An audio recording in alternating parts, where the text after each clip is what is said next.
Cheers! The motherfucking tea! Hello friends and welcome to my channel. My name is EJ Marino and today we are diving in to RuPaul's Drag Race All-Stars 5 Snatch Game of Love. You know, by the time the episode ended, I came to the conclusion that I'm not in love with this season as much as I was at the beginning. I still think it's a fun, entertaining ride, but there's just something missing. There's that extra wow factor that I would love from this season, but overall, I'm still having a good time, even with the Snatch Game of Love, a concept I'm not completely in love with. I thought it was entertaining. There were some good performances, but much like the Snatch Game, this has been a mixed bag. There's been some really good things, there's been really bad things. I just can't figure out how exactly I feel. I want you guys to let me know what your feelings on All-Stars 5 is so far. Are you enjoying it? Do you hate it? Do you feel it's a little overproduced, over-edited, where you can kind of feel them pulling the strings? I just used to love this show when I could just watch it, be entertained, and I didn't feel like I felt the producers meddling in everything. But here, I feel it, and it's just so distracting. Though I like some of the drama at the end of this episode because it's more based in the show and not outside stuff, not he said, she said.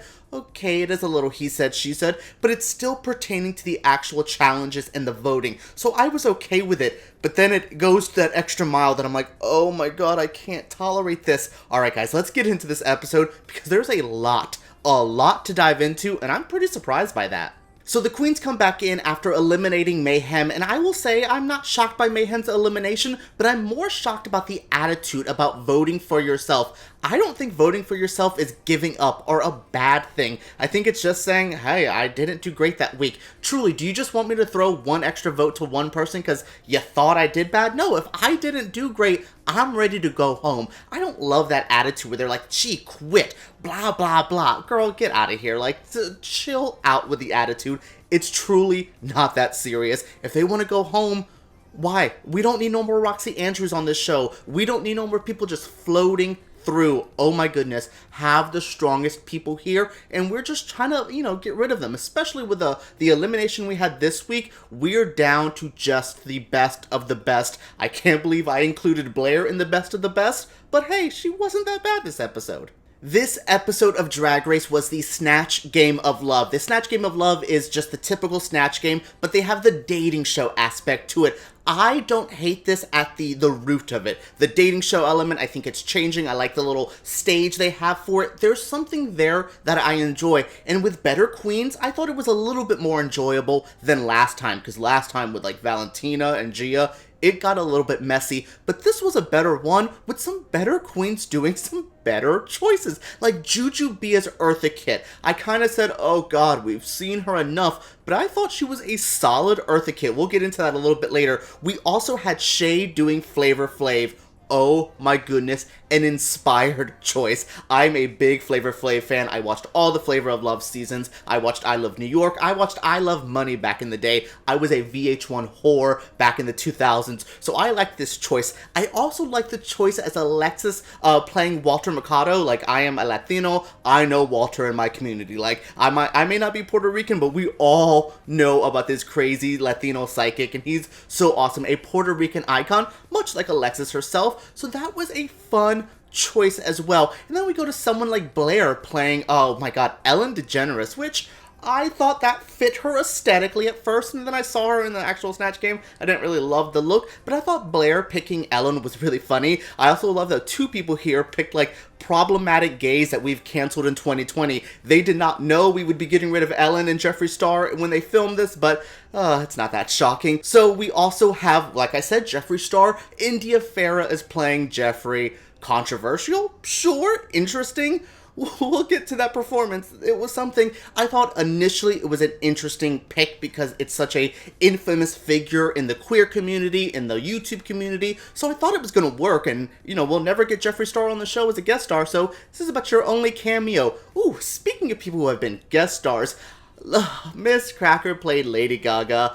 I am a massive Lady Gaga fan. I have the same tattoo as her. Like, this is like my girl. So Cracker playing her, I was nervous, and my nerves were proven right because that performance wasn't that great. So the first round of people had Cracker, India, and Alexis. This was a pretty fun little group because I thought they all had very different characters, so they all brought something very different. Cracker's Lady Gaga was long-winded, the replies were something like, I knew she was going to do the 99 people joke, that was fine.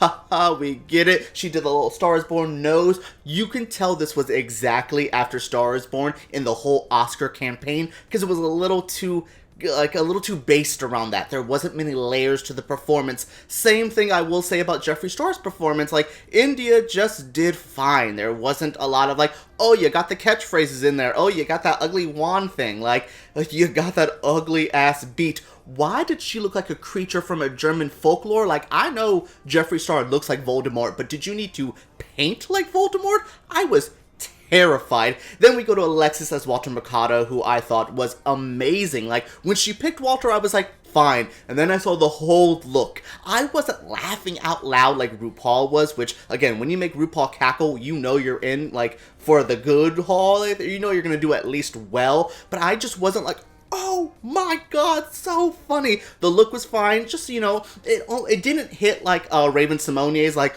ooh, I think, you know, it didn't hit like, oh, they're doing the same joke, or even when, oh my god, what is her name? Fifi. Oh, almost forgot about Fifi. When Fifi did the long item medium, just the jokes repeat each other. I thought Alexis had a little bit more layers, but it wasn't my favorite Snatch Game. A good look, a good performance, it just wasn't my favorite.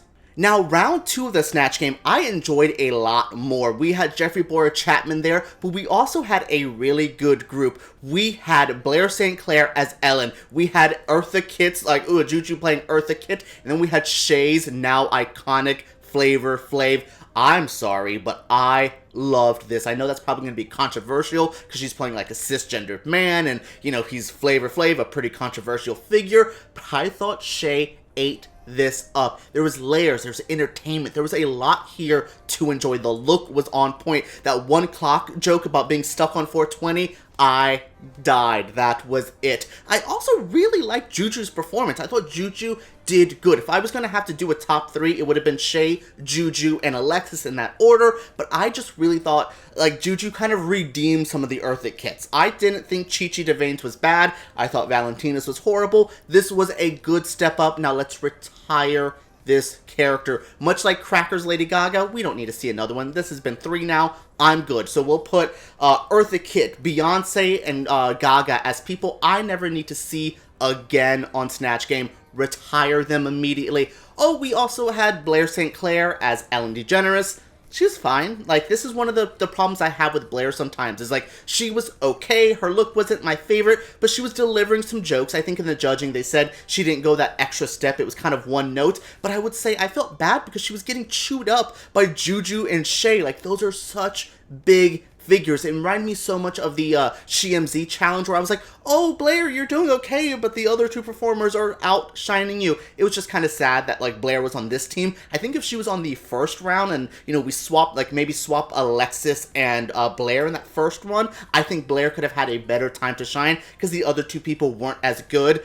But here, it was just kind of like, oh, Blair, you're cute, but look at Juju, look at Shea, and that's kind of the story of the season. We jumped straight to the runway this week with RuPaul having my favorite look RuPaul has had all season. It was so Barbie, it was so big, it was so bold. I thought it was so stunning. One of my favorite, like, Ru looks in quite some time. I would even probably maybe put it in my top 10. I just love an oversized gown. It was just classic Ru done to an 11. It kind of went also with the theme of prom. RuPaul needs to dress on theme that they're doing for the runway a little bit more, and I felt like this was one of the few times Ru has done the assignment, and it was prom, which I liked this assignment as prom. I thought it was interesting to see the queens try to interpret this. We had people like Cracker who went very like nerdy 80s prom. Then we had Juju who went very like 80s, like, it's cute what they were doing, and it was just like kind of the same idea, but I just like Juju's more. So 80s, so cute, so fun. Where Cracker was like kind of 80s nerdy, like a little bit Never Been Kissed, but it just wasn't that like wow factor. Then we had someone like India that I was like, who is wearing this to prom? As much as I thought Shea's was a little too much for a prom fantasy, I got the story and there was trying to do something here. Then I saw like India and I was like, okay, ooh, I will say, as much as I give Blair some crap, this was the best Blair look I have ever seen. From top to bottom, the hair, the makeup, the wig, the out, everything. It was so good. If Blair can do more avant-garde, more weird stuff, not like the one tree one that she tried to do that I wasn't vibing, but stuff like this could make Blair a beauty queen out of this whole show. She's gonna join like Aquaria and Miss Fame and Violet Chachki as just the stunning models of the show. She looked so good here. Who else did I miss? Oh, Alexis looked like very quinceañera, and that was kind of it. I wasn't really in love with the Runway's presentations. I thought they were all okay. Juju just was the best. It just wasn't like a, oh, no one went above and beyond for prom. Not so surprisingly, Shea Coulee was the winner of this week. She had a pretty strong runway with an amazing Snatch Game performance. I thought she deserved the win. I was kind of curious who was going to be in the bottom because there were some choices, and it turns out that if you're not in the top anymore, you're in the bottom. Like Willem saying they're all bottoms, because they were all bottoms this week. I was gagged by that, and it really gagged the girls, because when they got there for deliberations, it was tense. We had like Shea saying like straight up like, yo, Alexis, I might get rid of you because you played me, and Alexis saying no, she didn't. And then India coming out of nowhere, throwing that curveball and saying, ooh, I have some tea for you. And this is the kind of drama I like because it's centered on the show. It's not any extra. I knew Derek Barry from outside. This wasn't Shea, like, you know, Cracker's anxiety just ruining everyone's day. This was actual drama within the show, and I enjoyed that. Do I think Shea made the right choice? Do I think one of them is lying?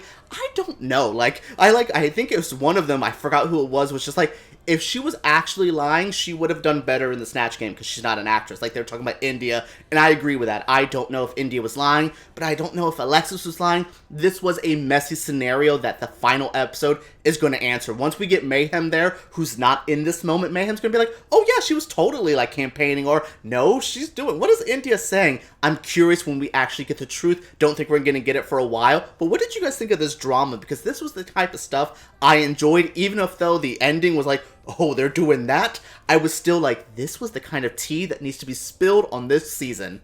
After India Farrah decided to stir the pot, we go to the lip sync assassin, and it's Vanjie. Like, I love Vanjie, she's a cutie pie and all that, but like, an assassin? An assassin? Brooklyn Heights, I guess, is busy filming, like, Canada, because she's the more of the assassin. Like, I was a little confused by here, because when we get to the lip sync, and it's her and Shea in a Madonna song, Shea ate her up. Not that I'm, like, shocked that Shea was good at lip syncing, because she is, but I was just kind of like, Vanjie's like, they're just in a different league. Vanjie didn't scream assassin to me, and that's why she lost, because Shea just had fun with her dance moves, her look. I like that little outfit she changed into as well. So yes, Shea wins this week and decides to eliminate, oh, who is she gonna do? Is it gonna be Alexis? She did one of those like, Shangela, the person I'm about to eliminate is from here. Like, I felt like she was like, the person I'm gonna eliminate is Puerto Rican. Her name is Alexis Mateo. I have India. Like, it was such a weird moment, and I was like, okay, drama, fun, I cannot wait for next week. So it was one of those things, I may not be in love with this season, but they know how to cliffhanger me. So I'm like, okay, but how does this unfold? They got me for at least one more week. What do you guys think? Again, like, do you like this elimination? Do you like this ending? Was it the oh my god moment you guys expected? Alright everyone, that was it for my review of All Stars 5 Snatch Game of Love. I had a good time with this episode.